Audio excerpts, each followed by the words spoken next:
అదే నిరుద్యోగులు కాంగ్రెస్ పార్టీ వచ్చిన తర్వాత 2 లక్షల ఉద్యోగాలు వస్తాయని చెప్పి గ్రూప్ 1 గ్రూప్ 2 అన్ని రకాల పరీక్షలు కూడా కాంపిటేటివ్ ఎగ్జామ్స్ పారదర్శకంగా పెట్టి మాకు న్యాయం జరుగుతుందని భావించింది.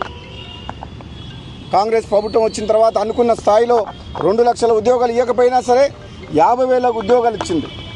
కానీ ఈరోజు మిగతా దాదాపు 30 లక్షల మంది నిరుద్యోగ యువత ఈ తెలంగాణ రాష్ట్రంలో మిగతా 150,000 కూడా ఉద్యోగాలు కూడా భర్తీ చేయాలని డిమాండ్ చేస్తున్నారు.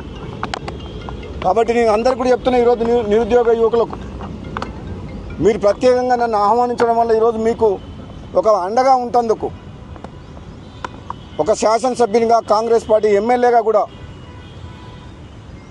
మీకు హామీ ఇస్తందుకు మీరు అధైర్యపడొద్దు.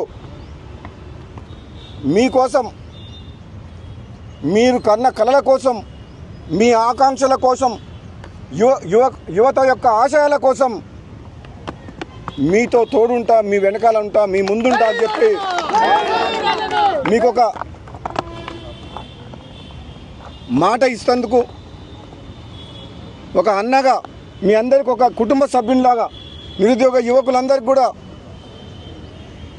ఒక అండగా నేను మాటిస్తున్నా. మీకు ఆలస్యమైన మాట వాస్తవం.